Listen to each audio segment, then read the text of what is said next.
Hi there, I'm Margie Holmes, clinical psychologist, author, and educator. This week's episode of Ask Margie is all about saying no in sexual situations.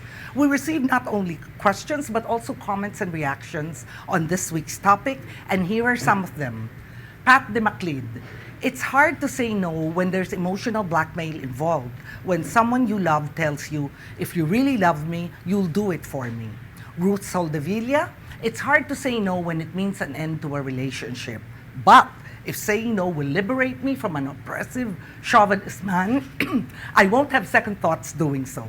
Narinig ko lang yung chauvinist na paubo na ako. Sorry. Melay Guevara, say it's hard to say no when you love the guy. Okay, we have several questions for you, but the first two questions involve just you and him. Okay? Ara asks, what is it with men and anal sex? I have a vagina and a skillful mouth. Isn't that enough hole for one man that he asked to ask for my back door too? I really like this guy I'm with, and the last time we had sex, he told me that he wanted me to do anal next time. I don't know how to react. How do I say no to this? First, I think, Ara, some of the things you should think about and may actually help you say no is the health implications whenever you do anal sex, because the bacteria in the anus can live there very happily, but if it moves to your vagina or to your mouth, then you will live unhappily because, it may cause some infections like hepatitis. Okay? However, of course, you can avoid that by doing certain things, but we can talk about that some other time. The other thing you should remember is that there is a difference between wanting to do this, either because you love or like your man, or because you're curious yourself. And why not?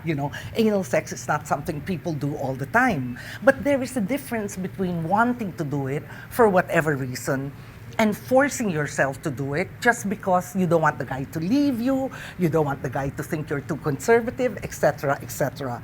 So I guess if one were to give a general rule, the wanting is a yes, yes, and the forcing is a no, no.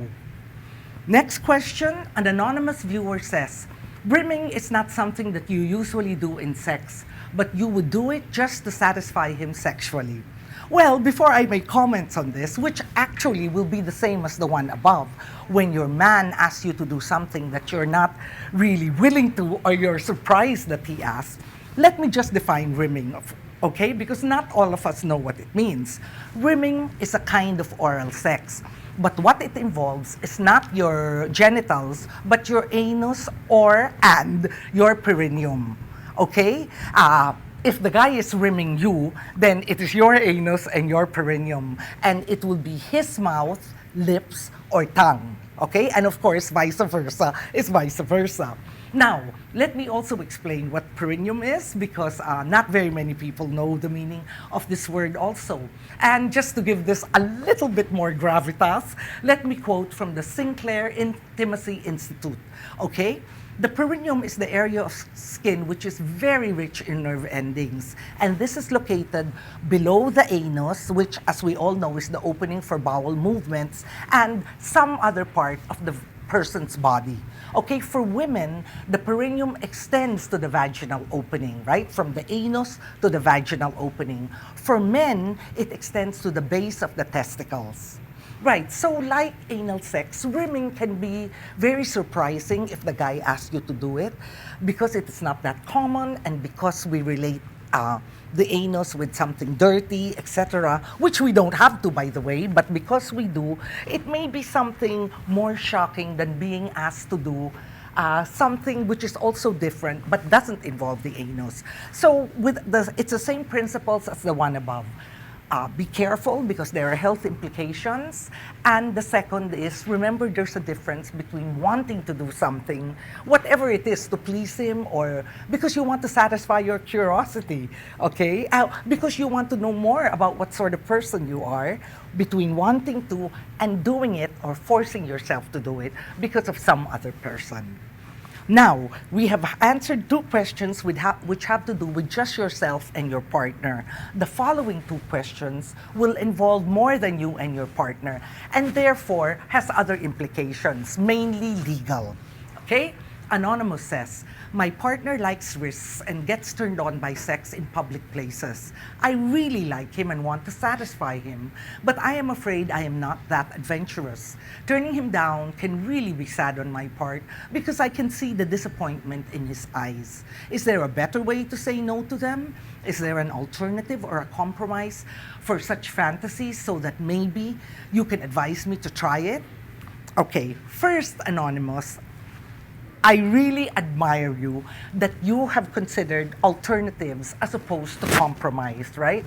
Because an alternative means you are thinking of something else which hopefully will be equal in excitement or equal in the idea of risky behavior rather than compromise, which involves, he doesn't get as much pleasure. It is not as risky for him, and for you, it is already very risky. So, in a sense, it's watered down, and neither of you get what you really want. So, with an alternative, it can be something else, right? I think it is best to talk to your partner and find out what he would consider an reasonable, acceptable alternative. And I will admit it is because I cannot think of any alternative right now to risky sex. Oh, I can think of something. Rather than have sex in public places, maybe you can go to a bar, have a drink, and see if anyone will come on to you. Or does that mean I'm too old that I find this risky? I don't know, but think about that, okay? Another thing, of course, that you must do is talk to him about it. Have you told him exactly why you are hesitant or you don't really want to do this? Now, you tell him how you feel, and then you see his reaction. A good man will appreciate what you're saying. He will listen to you as much as you are listening to him. So, in the same way that you notice his sad expression when you say no, one hopes that he will also be sensitive to your feelings, responsive to your moods, and so he sees if you're really frightened or you really don't want to do this or you're really conflicted, then he will not push the point. Okay, a bad man, if I can put it, very simplistically, and I apologize, the bad man in the black hat would pout and behave like a spoiled brat. And, the question is, even if you're not going to marry him, who wants to hang around a spoiled brat who considers himself more than he considers you? Okay?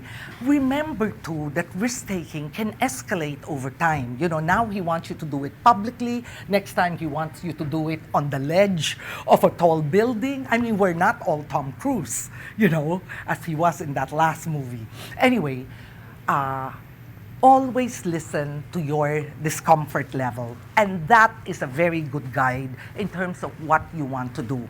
And of course, there are legal implications, right? I mean, how about, doing things in public places? I'm sure there are. Behaving scandalously in public places.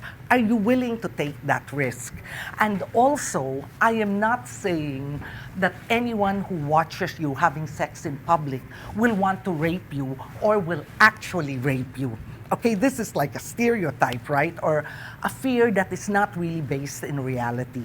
However, there have been cases of that. I'm not saying it's all policemen, definitely. But there have been times, I know from clinical experience, and very few letters I have gotten where people tried having sex in public places, and then when they were caught, they rape or humiliate the woman, and I'm sure humiliate the man too.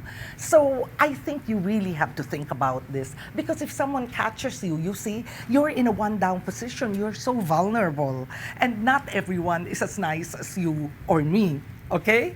So, second question from Mick. His birthday gift request is a threesome at a party or with drugs involved. I said I'll think about it, and the more I do, the more inclined I am not to try it. I obviously like him very much, but, I don't want to do it, even if I considered it. How do I back off from this request? Okay, again, it's the same thing. It involves other people, so, you have even less control of the situation, compared to if it involves only you and him. So I don't blame you for being hesitant. I don't blame you not only for wanting to say no, but for actually saying no. And again, the same principle that if you have considered it because you love him, has he considered your feelings because he loves you or he at least cares for you? Also remember that most of these fetishes, and I'll explain that later, okay, which like risky behavior or threesomes, etc., tend to escalate. Because one of the reasons for fetishes, of course, is that you want excitement in your life. But there is such a thing as getting used to something. So that when threesomes were good, after a while, you may get bored with this or not find it enough. So you want something else. Orgies, group sex, having a horse involved, whether either watching or actually behaving. I'm only kidding about the last part, of course. But anyway, you also have to think of the danger of this escalating. Okay? Now, the last question we have for today is something entirely different. Listen to this from Miss Explorer. I want my first time to be special, and these days, special can be rare. I love my very horny boyfriend. You're pretty lucky, Miss Explorer. Anyway, let me continue. We've started doing more than kisses already, and I got to hold his when it got hard. But before things could get out of hand, somehow we were able to control it. I don't know how long this can last, and soon enough, I am afraid that he is going to ask for more. I am not sure I'm ready. How can I gently turn him down if I am not ready when he wants to take the next step? I think, Miss Explorer, something that is very different from the other cases and really, hopefully, will, if not make it easier for you, at least will not make it as hard. And the difference is that he seems to really, really care about you. You mentioned the fact that you were able to control it. That means that he was part of this, and obviously he didn't get angry. I mean, let's face it, when you do a lot of things, generally, I don't want to come across as a sexist, but the research shows that generally the guy gets turned on much, much more easily. As I say, not everyone, okay? But usually the guy gets turned on much, much more easily, much more quickly, much more intensely, so that he wants to take it to the next level faster and, as soon as possible, no? A lot of times, women are not ready physically. But in your case, you may not be ready physically, but you are also not ready emotionally. And I think if you can share this with your partner before you do anything that turns you on and or him on so much that you cannot think straight, then it is good to talk about it beforehand, because then I think it will help. I'm not saying it's a guarantee, but it will help you both pull the strings, pull your punches. Okay?